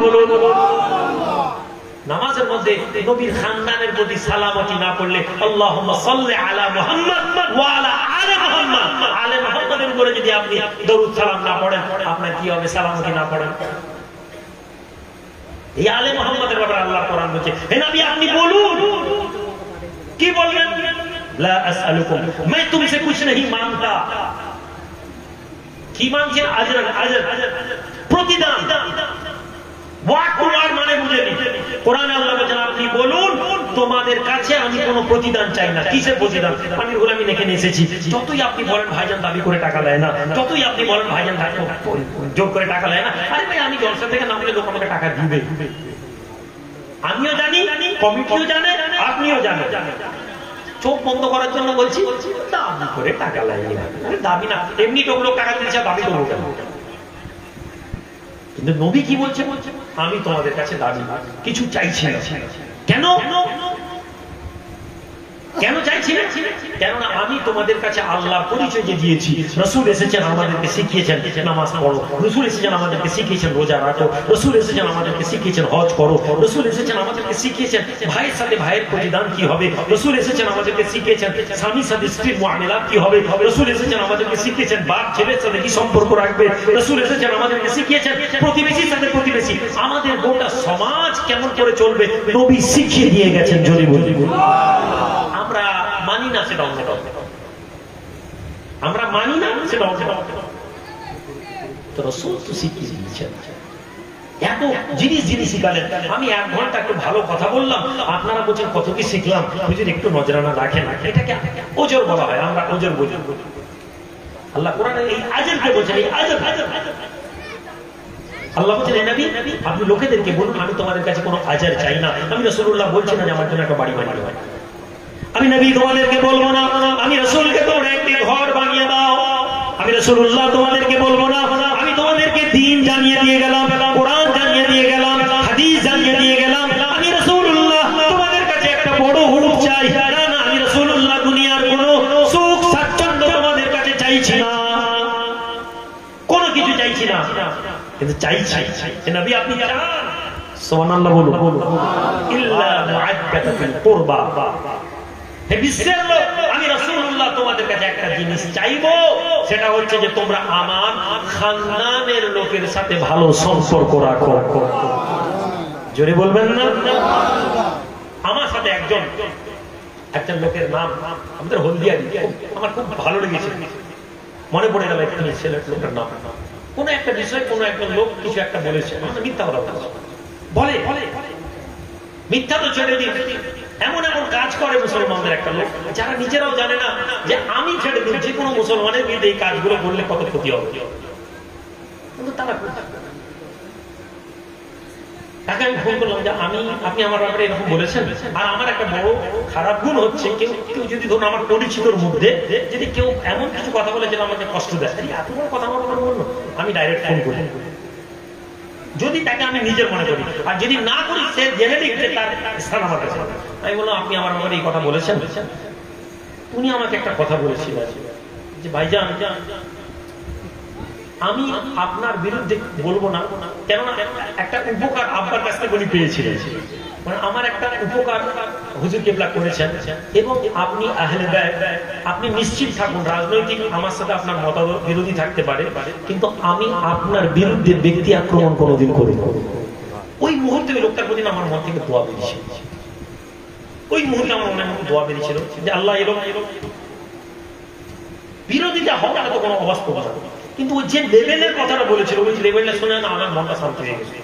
ওই এমনি বলতে পারতে কিন্তু বলেছি ভদ্রলোক কলকাতায় থাকেন কিন্তু হলদিয়ার সাথে ওনার সম্পর্ক আছে। তো আল্লাহ কোরআন বলছে হে নবী আপনি বলুন আমি তোমাদের কাছে কোনো প্রতিদান চাই না, কেবলমাত্র কি চাই ইল্লা মুআদ্দাতাতুল কুরবা, আমার আত্মীয়দের সাথে আমার নিকটাত্মীয় আমার বংশের লোকের সাথে তোমরা ভালো ব্যবহার করবে। এই কোরআনের আয়াত যখন নেমে এলো এখন নিকটাত্মীয় কুরবা মানে আপনাকে বলে নবীর নিকটাত্মীয়, হ্যাঁ নবীর নিকটাত্মীয়। সাহাবারা বলেন ইয়া রাসূলুল্লাহ কারা আপনার কুরবা, কে আপনার কাছের লোক যাদেরকে মহব্বত করা ওয়াজিবাত লাহু আমাদের উপরে ওয়াজিব হয়ে গেল, ওদের উপরে যারা পরবর্তীকালে আসবে ওদের উপরে ওয়াজিব হয়ে গেল, ওয়াজিবত আলাইনা আমাদের উপরে ওয়াজিব হয়ে গেল, আমাদের উপরে বাধ্যতামূলক হয়ে গেল, যাদেরকে মহব্বত করা তারা কারা। এই যে আল্লাহ বললেন কুরবা, আপনার কুরবা কে যাদের উপরে মোহাব্বত রাখা উম্মতের উপর ওয়াজিব হয়ে গেল। নবীজি বললেন হাসান, নবীজি বললেন হোসেন, নবীজি বললেন ফাতেমা, না নবীজি বললেন ফাতেমা ও আলী ওয়া ওয়ালাদুহুমা, আলী এবং ফাতেমা এবং তার সন্তানেরা। জোরে বলুন। তাহলে কুরবার ব্যাখ্যা আপনি আপনার মতো মন পছন্দ করে দিলেন। কুরবা মানে হচ্ছে নিকটাত্মীয়, নবীর বংশ, নবীর চাচতো ভাই, নবীর খালাতো ভাই, মামাতো ভাই, সবাইকে দিয়ে বলেন এরা নবীর। জি না, হাদিসের মধ্যে কুরবার ব্যাখ্যা নবী নিজে বলে দিয়ে গেছে। অপর হাদিসে এসেছে সাইয়েদনা আব্বাস কে একজন বলল যে এই যে কুরবান এসেছে কোরআনে, নবীর নিকটাত্মীয় বলতে কাকে বোঝানো হয়েছে? যাদের উপর আমাদের উপর ওয়াজিব করে দেওয়া হয়েছে মুহাব্বত রাখা। হযরত আব্বাস বলছেন যে আলী, ফাতেমা, হাসান এবং হুসাইন। সম্মানিত হাজির, ফিরে আসি এবার মূল কথা। এই পাঁচজনের নবীর তো কোনো তুলনা নেই, নবীর বিষয়ে তো কোনো বলার দরকার নেই, আমরা জানি। আসেন একটু আলীর ব্যাপারে দেখি। আলী এর মুর্তজা সাহাবাদের মধ্যে এমন একজন সাহাবী যার ব্যাপারে আপনি যত বলবেন আপনি কম মনে হবে। সিদ্দিক একবার আবু বকর সিদ্দিক রাদিয়াল্লাহু তাআলা খলিফাতুল মুসলিমিন, আমিরুল মুমিনিন ওমর ইবনে খাত্তাব খলিফাতুল সানি, ওসমান ইবনে আফফান খলিফাতুল সালিস, আলী ইবনে মুর্তজা খলিফাতুল রাবি। এর ব্যাপারে তরতিবে আমি যাচ্ছি না, তরতিবে আমি যাচ্ছি না, রাসূল কি বলে দিয়ে গেছেন আমি এটা আপনাদেরকে বলছি। চতুর্থ খলিফা আলীর ব্যাপারে নবী কি বলে দিয়ে গেছেন। আমি বললাম না যে নবী আলীকে মহব্বত করা কিসের অংশ? বলুন, ঈমানের অংশ। আসেন আপনাদের আগে আমলের ওজনটা দেখিয়ে দিই। যারা মনে করছেন আমল নিয়ে জান্নাতে চলে যাবে, আল্লাহ নবী নূর নবী বলেন, হে মুসলমান যুবকেরা, জওয়ানেরা, যারা মনে করো মসজিদের মধ্যে সিজদা দিয়ে দিয়ে দিয়ে দিয়ে দিয়ে দিয়ে আল্লাহর জান্নাত তোমরা পেয়ে যাবে, যারা মনে করো মসজিদের মধ্যে সিজদা ঢুকে আল্লাহর জান্নাতকে কনফার্ম করে নিবে, যারা মনে করো রোজা রেখে তোমরা জান্নাত পেয়ে যাবে, যারা মনে করো খানায়ে কাবা তাওয়াফ করে দিয়ে তোমরা জান্নাত পেয়ে যাবে, শুনে নাও রাসূলের নবী, আল্লাহর নবী, দয়ার নবী, নূর নবী কি বলে নিয়ে গেছেন। আল্লাহর নবী বলেন এক ব্যক্তি, যে ব্যক্তি খানায়ে কাবায় দাঁড়িয়ে থাকে, খানায়ে কাবায় মাথা ফেকে দাঁড়িয়ে আছে, মাথা বুঝেন তো সাদা রঙের, যেখান থেকে খানায়ে কাবা তাওয়াফ হয়, নবীজি বলেছেন একজন লোক মাথা ফেকে দাঁড়িয়ে আছে। পৃথিবীর সবচেয়ে কোন জায়গা? মূল্যবান জায়গা। খানায়ে কাবা মূল্যবান জায়গা না? এর চেয়ে কোনো মূল্যবান আছে? নবীজি বলেছেন ওইখানে একজন লোক দাঁড়িয়ে আছে। নাম্বার 2, ওই লোক নামাজ অবস্থায় দাঁড়িয়েছে, সাল্লি, সে নামাজ পড়ছে। পৃথিবীর শ্রেষ্ঠ জায়গায়, পৃথিবীর শ্রেষ্ঠ আমল, নামাজের থেকে বড় আমল আর কিছু আছে বলে আমাদের মনে হয় না। আমলের কথা বলছি, শ্রেষ্ঠ মাকাম, শ্রেষ্ঠ আমল নামাজের মধ্যে, সে নামাজে দাঁড়িয়েছে। তার অবস্থা কি? নবীজি বলছেন সে সায়েম, রোজদার। খানায়ে কাবা, নামাজি, রোজা রাখা অবস্থা, তিনটা অবস্থা একটা মানুষের। কল্পনা করতে পারছেন এই এক্সট্রিম লেভেলের একটা লোক না থাকলে এই অবস্থা হবে না। এবং এই লোক ওই অবস্থায় মাথাফে গিয়ে মারা গেল, মাথাফে পড়ে নামাজ পড়তে পড়তে মরে গেল। মাথা তো ছেড়ে দিন, সিটি সেন্টারের মসজিদে একটা লোক সিজদা দিতে গিয়ে মরে গেছে। আপনি বলুন তো আমরা সবাই কি বলবো? জান্নাতি বলবো না? আরে ভাই বলবেন না? বলবেন। ভাই কত নেক লোক মসজিদে সিজদা দিতে গিয়ে মরে গেল। কেন বলছেন আপনি? কেননা আপনি কখনো ঈমানের ডেফিনেশন সম্পর্কে জানেন না। আপনাকে সারাদিন বলি সাহেব আমল বোঝায়, আমল আমল আমল আমল। বলি সাহেব ঈমান কি, ঈমান কি, ঈমান কি বলেনি। বলি সাহেব বলছে লা ইলাহা ইল্লাল্লাহ মুহাম্মাদুর রাসূলুল্লাহ, মান কালা লা ইলাহা ইল্লাল্লাহ ফাদাখালাল জান্নাহ, যে লা ইলাহা ইল্লাল্লাহ বলল সে জান্নাতে চলে গেল। বলি সাহেবকে আপনি প্রশ্ন করলেন নি, হুজুর মুনাফিকরা তো লা ইলাহা ইল্লাল্লাহ বলেছে, মুনাফিকরা জান্নাতে যাবে? হুজুর বলছে না। হুজুর মুনাফিকরা তো নামাজ পড়েছে, মুনাফিকরা জান্নাতে যাবে না। হুজুর মুনাফিকরা রোজা রেখেছে, মুনাফিকরা জান্নাতে যাবে? হুজুর বলছে না। তাহলে হুজুর বুঝবো কি করে আমরা মুনাফিক না মুমিন? বুঝবো কি করে? মুনাফিকরা লা ইলাহা ইল্লাল্লাহ পড়েছে, মুনাফিকরা কলমা পড়েছে, মুনাফিকরা নামাজ পড়েছে, মুনাফিকরা রোজা রেখেছে, আমরাও নামাজ পড়ি, আমরাও রোজা রাখি, আমরাও কলমা পড়ি। তাহলে আমাদের কলমা নামাজ রোজা মুনাফিকদের সাথে মিশে যাবে না, এই পার্থক্যটা বুঝবো কি করে? কথা বুঝছেন না? আপনার ইবাদত যে মুনাফিকদের সাথে সম্পৃক্ত নয়, এই পার্থক্যটা কখনো আপনি জানার চেষ্টা করেন। আপনি খুশ হয়ে আছেন, আরে ভাই 18 বছর বয়স থেকে যেন নামাজ পড়ছি, গোসল করতে করতে আয়নার সামনে যখন মাথায় কালো দাগ দেখছে, নবীজি বলেছেন নামাজের দাগে জাহান্নামের আগুন পোড়াবে। ওই যে নামাজটা পড়ছো, ওই নামাজটা কবুল হওয়ার জন্য যে কন্ডিশন বলা হয়েছে, নবীজি ওটা কোনোদিন ইমাম সাহেবকে জিজ্ঞেস করেছে, মহা সাহেবকে বলেছে যে ভাই ওই যে ঈমান বলে যে কন্ডিশনটা বলা হয়েছে, ওই ঈমানের অবস্থাটা কি? আল্লাহ নবী বলেন, দয়ার নবী, খানায় কাবায় দাঁড়িয়ে ব্যক্তি নামাজ পড়ে, খানায় কাবায় দাঁড়িয়ে ব্যক্তি রোজা রাখে, এমন সময় ওই নামাজি, ওই রোজাদার ব্যক্তি আল্লাহর দরবার থেকে, দুনিয়া থেকে বিদায় নিয়ে নেয়, ওই ব্যক্তির মওত হয়ে যায় এবং ওই ব্যক্তি মৃত্যু নিয়ে আল্লাহর দরবারে দাঁড়ায়। আল্লাহর দরবারে দাঁড়ানোর সময় ওই ব্যক্তির আমলে একটি আমল ছিল, ওই ব্যক্তির অন্তরে একটি রোগ ছিল, ওই ব্যক্তি আলীর প্রতি ধারণা খারাপ রেখেছিল, আলীর প্রতি মুহাব্বত রাখেনি, আলীর প্রতি তার রাগ ছিল। রাসূলুল্লাহ বলেন ওই ব্যক্তি জাহান্নামী, ওই ব্যক্তি জাহান্নামী। নামাজ আছে, রোজা আছে, খানায় কাবায় মৃত্যু হয়েছে, অন্তরের মধ্যে আমাকে আপনি জানেননি, আমি আলীকে ভালোবাসি না বাসিনি আপনি জানেননি, আপনি জেনেছেন আমি আলীকে গাল দিয়েছি না, আমার অন্তরে দূর আবার আলী আবার কি? সাহাবা তো সবাই সাহাবা, আলীর ব্যাপারে নবীজি সাহাবারা সবাই সমান, আলীকে কি আলাদা করে এ করতে হবে? এটা আপনার আমার মনে হয়েছে, কিন্তু নবীজি বলছেন শুধু মনের মধ্যে এই বোধ রেখেছেন আপনি, মনের মধ্যে এই হিংসা রেখেছেন আপনি, মনের মধ্যে এই ঘৃণা রেখেছেন আপনি, আর আপনার এই আমলগুলো আপনাকে উপকার দেবে না, বেরিয়ে চলে যাবে। এখন নবীজি আলী রাদিয়াল্লাহু তাআলা আনহু ডেফিনিশন দিচ্ছেন আলীকে। জিহাদের মাঠে রাসূলুল্লাহ বেরোচ্ছেন, সমস্ত সাহাবাদেরকে নিয়েছেন, চলো জিহাদে বেরিয়ে যাবে। এমন সময় আলী রাদিয়াল্লাহু তাআলা এসে দাঁড়িয়েছেন, চোখের কোণে পানি। ইয়া রাসূলুল্লাহ, ইয়া হাবিবাল্লাহ, আল্লাহ নবী সাহাবী আলী বলতে লাগলেন, হে নবী, জিহাদের মাঠে সমস্ত মুসলমান বেরিয়ে যায়, জিহাদের মাঠে সমস্ত মুসলমানকে নিয়ে যান, আপনি আমাকে মদিনা, তুমি কি এটাই খুশি নও যে আমার স্থান তোমার পরে কেমন না মুসার পরে হারুনের স্থান যেমন ছিল? জোরে বলুন, নবী মুসার পরে হারুনের মাকাম যা, আমি রাসূলুল্লাহ আমার পরে তোমার মাকাম তাই। কিন্তু জেনে রেখে দিও, লা নবিয়্যা বাদি, আমার পরে কোনো নবী নেই, অর্থাৎ তুমি নবী না, কিন্তু আমার পরে তোমার স্থান ওইটাই যেটা হারুনের জায়গা ছিল, মুসা নবীর পরে হারুনের জায়গা ছিল। সম্মানিত হাজির, সম্মানিত মুসল্লিরা, ভাইরা আমার, নবী মুসা পরে হারুনের মাকাম প্রমাণ করে দেয় রাসূলুল্লাহর এই কথা বলার মধ্যে যে নবী আলীকে কতটা সম্মান উম্মতের মধ্যে দিয়ে গেছেন। এবং এই হাদিসটি যখন বলবো, এরপরে যদি আপনার মনের মধ্যে কোনো খুঁত থাকে, আপনি মুসিবতে আছেন।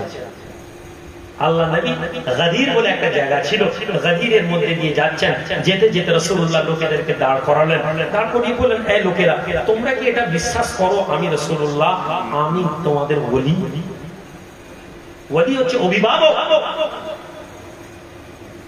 একজন লোক বলে, এই হাদিসের ব্যাখ্যায় তারা ব্যাখ্যার অপব্যাখ্যা করে, আমি বলছি, নবীজি বলছেন তোমরা কি এটা বিশ্বাস করো আমি তোমাদের বলি?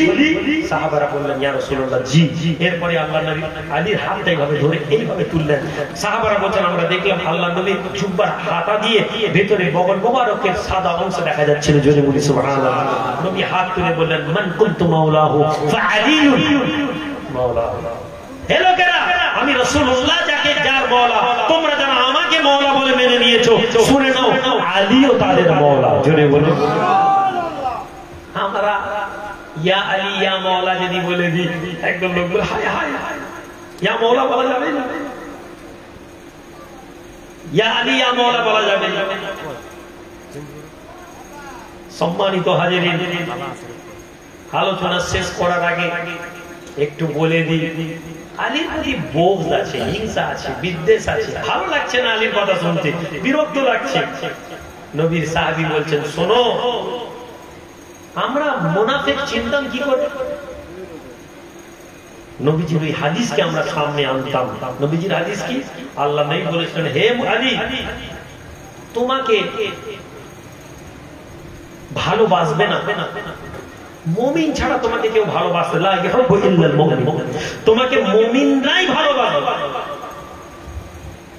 ওয়ালা ইয়াবগাদু, তোমাকে বগদ রাখবে ইল্লাল মুনাফিক, মুনাফিকরাই তোমার ব্যাপারে বগদ রাখবে। এবং মোহাব্বত যে রাখবে তারা মুমিন। মদিনার আনসাররা বলতেন আমরা মুমিন এবং মুনাফিক চিনতাম এইভাবে, যারা আলীর ব্যাপারে হিংসা রাখতো আমরা বলতাম এ মুনাফিক, কেননা রাসূলুল্লাহকে মুনাফিক বলে দিয়ে গেছে। এখন আলীকে ভালোবাসবো, আলীকে মোহাব্বত রাখলাম, কি পাবো? কি পাবো? আল্লাহ নবীকে, দয়ার নবী, নূর নবী আলীকে ডেকেছেন, আলী শোনো, ইয়া রাসূলুল্লাহ, হে আলী, তুমি কিয়ামতের দিনে যার সুপারিশ করে দিবে, তুমি যাকে জান্নাতি বলবে, আমি রাসূলুল্লাহ তার জান্নাতের সুপারিশ রাখবো।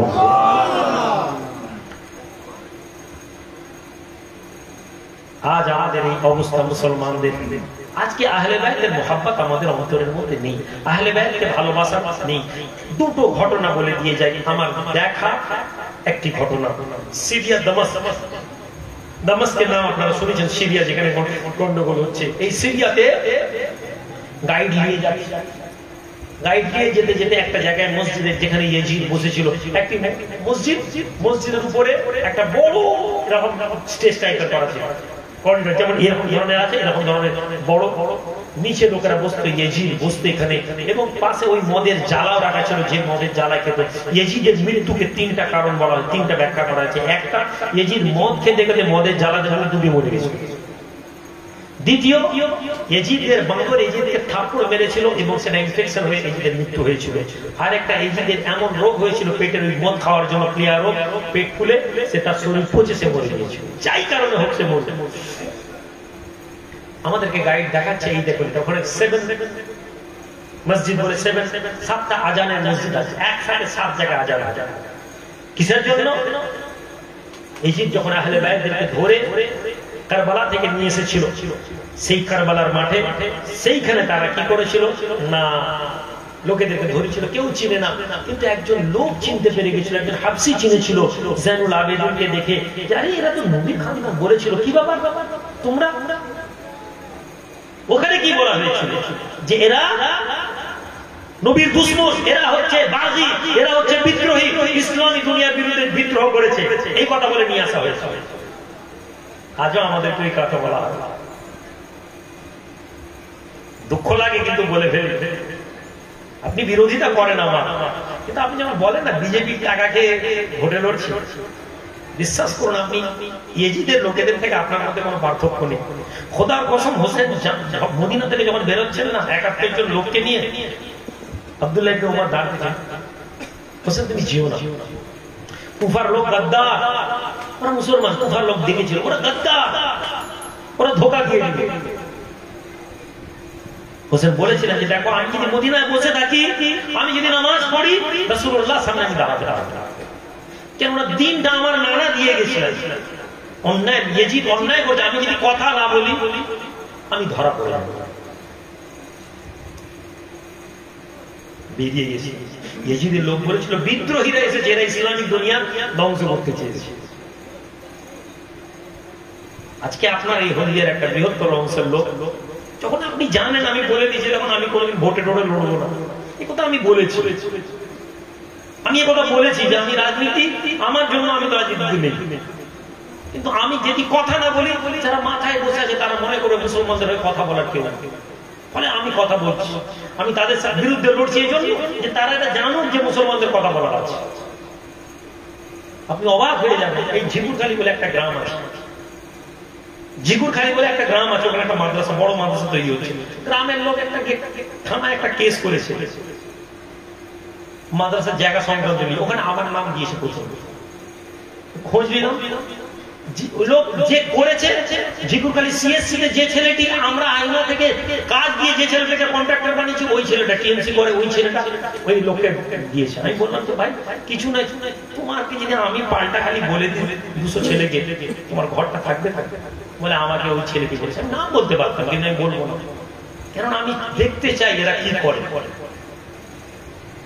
ক্ষমতার অপব্যবহার কোনোদিন করিনি, কিন্তু আপনি বলুন মুসলমান ছেলে, যে ছেলেটা ওই ছেলেটা সিএসসি তে কন্ট্রাক্টরি করছে, আইমা থেকে আইমার মিটিং করে মিছিল করে, আমি আইমা তখন সিএসসি তে কি গোয়েঙ্কানা কেরা ছিল, আমি বলেছিলাম এই ছেলেটা আমাদের ছেলে, একে কাজ দিন। আজ থেকে 8 বছর 9 বছর আগের কথা বলছি। আজকে তার ঘর তার বাড়ি ফ্যাঁকা করে ছেলেটা ঘুরতো, আজকে গাড়ি বাড়ি বানিয়ে সিএসসি কন্ট্রাক্টর। সেই ছেলেটা ওই লোকটাকে দিয়ে কেস করাচ্ছে কিসের জন্য? কেননা সে জানে যে ভাইজানকে ডেকেছিলাম, ভাইজান বলেছেন না, ওই এলাকায় আইনার অফিসের পতাকা খুলিয়ে দিয়েছিল। যে সমাজের ছেলেরা এই কাজ করে, আপনারা মনে করে যে দুনিয়াতে তারা কামিয়াব হয়ে যাবে, তারা কি কামিয়াব হতে পারবে বলে মনে হয়? আজকে আপনি আমি এই বিষয়টা ভুলে যাচ্ছি যে এই দুনিয়া আমাদেরকে ছেড়ে যেতে হবে। আমার এই লড়াই এই দুনিয়া ছেড়ে যাওয়ার পরে ওখানে দাঁড়ানোর পিছনে যেখানে আল্লাহর দরবারে আমি কিছু বলতে পারবো, জানলাম আমি চেষ্টা করেছিলাম সমাজ পাল্টাতে। হোসেন জিতেননি, হোসেন হেরে গিয়েছিলেন, কারবালার মাঠে শহীদ হয়ে গেছিলেন, সাথ দেয়নি মুসলমানের, কিন্তু দুনিয়া হোসেনের নামকে জিন্দা রেখেছে। আর আপনি এজিদ জিতেছিল, রাজ তাখতে বসেছিল, ক্ষমতায় বসেছিল, কিন্তু এজিদকে কেউ মনে রাখেনি। পৃথিবী এজিদকে গাল দেয়, পৃথিবী এজিদকে বদদুয়া দেয়। সিদ্ধান্ত আপনার হাতে, কোথায় কোন রাস্তায় যাবে। ওইখানে বসে আছি, গাইড দেখাচ্ছে একটা চোখে অন্ধ লোক বসে আছে, বলছে আপনি জানেন এই অন্ধ লোকটা কে? না। এই অন্ধ লোক হচ্ছে 1450 বছর আগে ঘটে যাওয়া ইতিহাস, কারবালার ইতিহাস। কে? যখন জাইনুল আবেদিন, উম্মে কুলসুম, নবীর পরিবার, নবীর খানদান, জাইনাব, ছোট ছোট মেয়ে, ইয়েজিদের পাশে একজন ইয়েজিদের আমির বসেছিল। ইয়েজিদকে বলছে, ইয়েজিদ আমাকে ওই মেয়েটাকে দাও, আমি আমার বাঁধি বানাবো। কে? হোসেনের মেয়েকে, সাইয়েদনা হোসেন, নাউজুবিল্লাহ। যে রক্তের ব্যাপারে রাসূলুল্লাহ বলেছেন, যে খুনের ব্যাপারে নবী বলেছেন, যে খুনকে আল্লাহ পবিত্র করার অঙ্গীকার করেছেন, আল্লাহর ইচ্ছা প্রকাশ করেছেন, সেই খানদানকে বলছে আমি দাসী বানিয়ে আমার ঘরে রাখবো। এখানে জাইনাব জাইনুল আবেদিনের দিকে তাকিয়ে বলছেন, ভাইজান আপনি থাকতে থাকতে আমাকে এত বড় কথা বলবো? জাইনুল আবেদিন হাত তুলে বলেছেন, আল্লাহ যে চোখ দিয়ে নবীর খানদানের দিকে বদনজর দিয়েছে, আল্লাহ এই চোখকে তুমি শেষ করে দাও। শুধু এইটুকুন বলা। ওইখানে বসে ছটফটিয়ে লোকটি অন্ধ হয়েছিল। গাইড বলছে ওই নসল থেকে আজ পর্যন্ত এই লোকের বংশে খানদানে অন্ধ জন্মায়, আর এই অন্ধ এখানে বসে বসে করে। আপনার কাছে এটা মনে হতে পারে গল্প, আপনি ভাবতে পারেন, কেননা আপনি ভয় পান যে কথা মানলে আমাদের মান বেড়ে যাবে।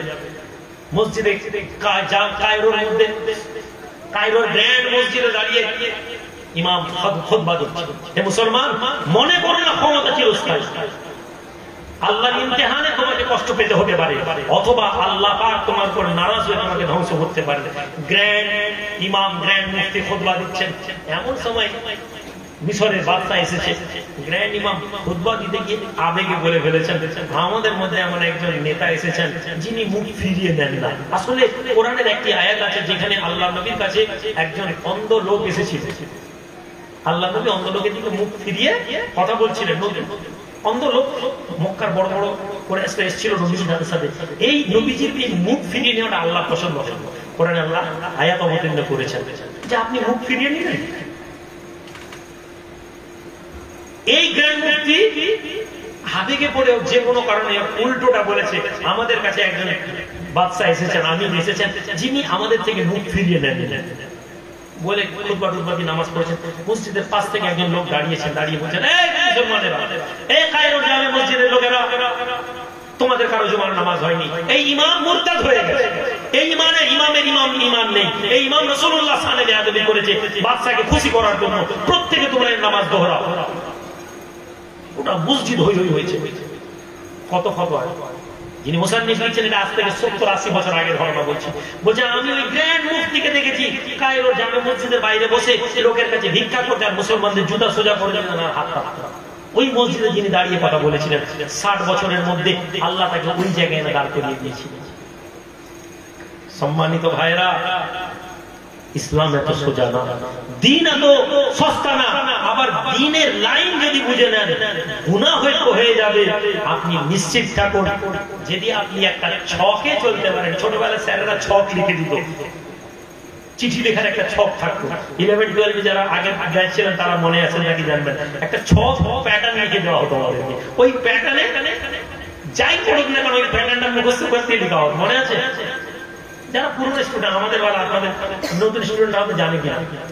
তো ইসলাম একটা ছক আছে যেখানে কালমা, যেখানে রসুল ভেতর থেকে থাকে। গুনাহটা ফ্যাক্টর নয়, আমরা গুনাহটাকে ফ্যাক্টর বানাই, আর আল্লাহ আল্লাহ রসুলের ব্যাপারটা আমাদের কাছে কোনো গুরুত্ব নেই। জিনা করেছো অপরাধী, আল্লাহ জানেন তোমাকে আমি এমন একটা প্রবৃত্তি দিয়েছি, তোমার মনের মধ্যে এমন কাম ভাবনা দিয়েছি, তুমি অন্য বেগানা মেয়ে দেখলে তুমি দেখবে, আল্লাহ জানেন না? আল্লাহ জানেন। তোমাকে আমি এমন লোভ দিয়েছি, একটা লোকের পাকা বাড়ি দেখলে তোমার মনের মধ্যে উদ্যোগ হবে লোকের পাকা বাড়ি, ওই পাকা বাড়ি করতে গিয়ে তুমি চুরি করেছো, টাকা কি করেছো, আমি জানি, ক্ষমা আছে। কিন্তু কি নেই, তোমার মনের মধ্যে হয়েছে, আল্লাহ আমাকে মাফ করবে না।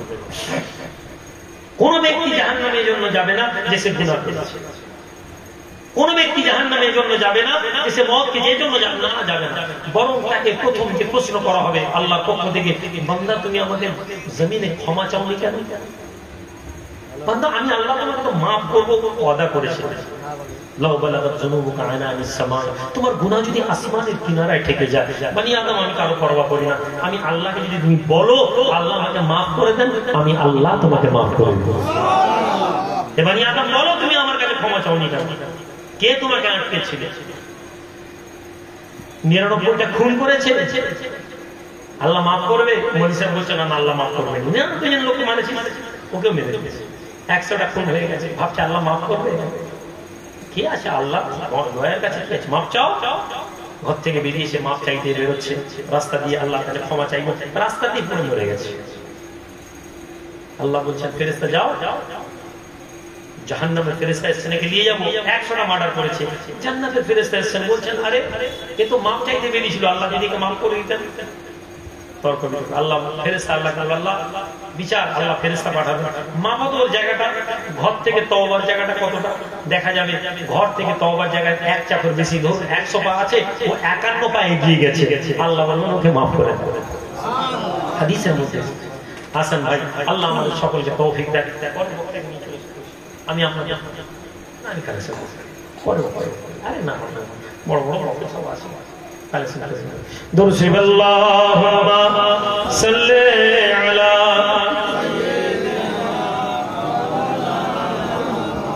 ওয়া আলা আলি সাইয়্যিদিনা